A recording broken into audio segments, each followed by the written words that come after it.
Okay, so what's going on in hip hop news? So according to some young man, Jim Jones has more hits than Nas, and according to Gully TV, Guru has a better body of work than Nas. Now, let me be the first to say this. We have to kill hot takes with cold facts here. First of all, with the young man that said this, clearly this nigga saying this for hot takes, man. So we gotta kill this with cold logic.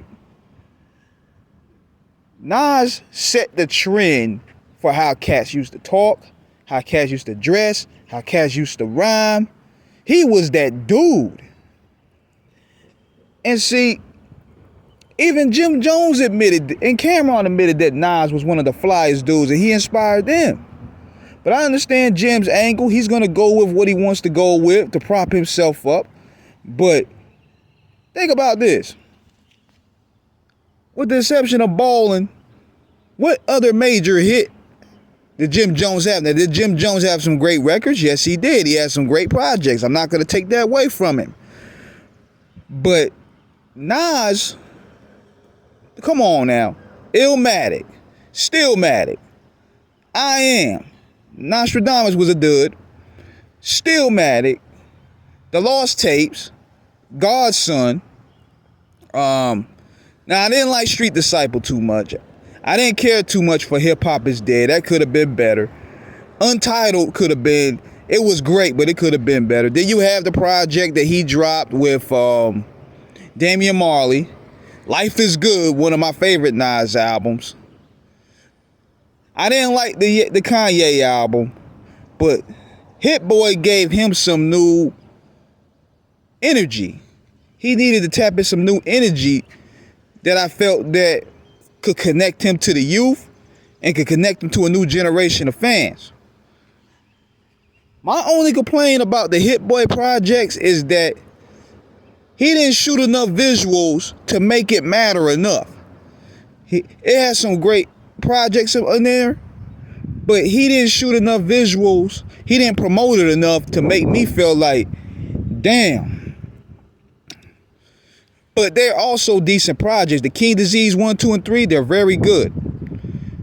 King Disease 1, 2, and 3, the Magic projects, even though some didn't hit here and there, at the end of the day, it still proved that Nas can rap with the best of them. Even with the song with Slick Rick that's out now, he's showing that he can rap with the best of them.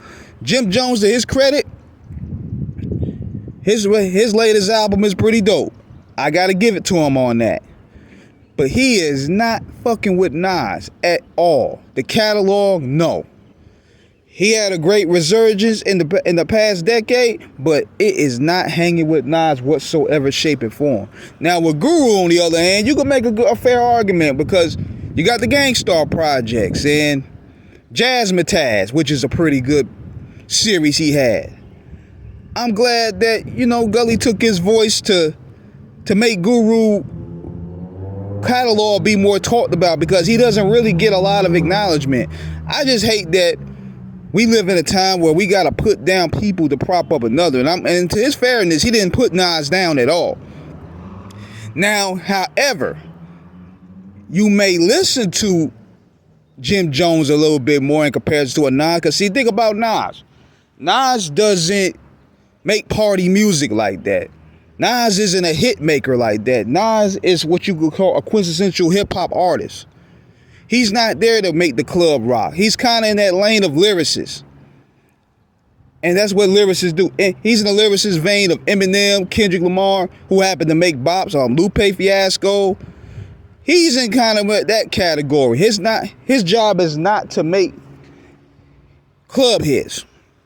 Jim Jones can more resonate with the youngins because he makes music that could identify with them. But no way, shape, or form, category-wise, lyricism-wise, even with hits. Ballin' ain't even bigger than, ain't better than Hate Me Now, nigga. Let's just cut to the chase. But my thing is this. With Jay-Z and Nas, as though, see, they feel as though they're not really approachable in that regards of the new generation, though. That's why it feels like there's so much living like hermits that everybody could just take shots at these niggas, man. You notice they never do that with LL Cool J, because LL Cool J is active. Jay-Z is not active at all. You don't even see Jay-Z post anything. Jay-Z doesn't even get in the mix. He just stays out the way. That's why people feel compelled to really come at him. Same with Nas. Nas don't really hardly post. Now, it's his due diligence to not have to, because he's a musician. He don't have to really put his personal life out there like that. But sometimes it helps. Sometimes it helps in a way, because you can't let these niggas feel comfortable talking about your name like that and associating your name with bums. That's why now you have Michael Jordan coming outside and offering his intake on the industry, because on the basketball world, because now you have all these guys playing with his name. You can't let motherfuckers play with your name. You a legend. You got to come out there and speak on let people know that you great. So that's my irritation with Nas, though. See, these guys are hermits. These guys are hermits, and they don't really speak out too much. And somewhere along the way, I think Nas got in that lane. I'm thinking too,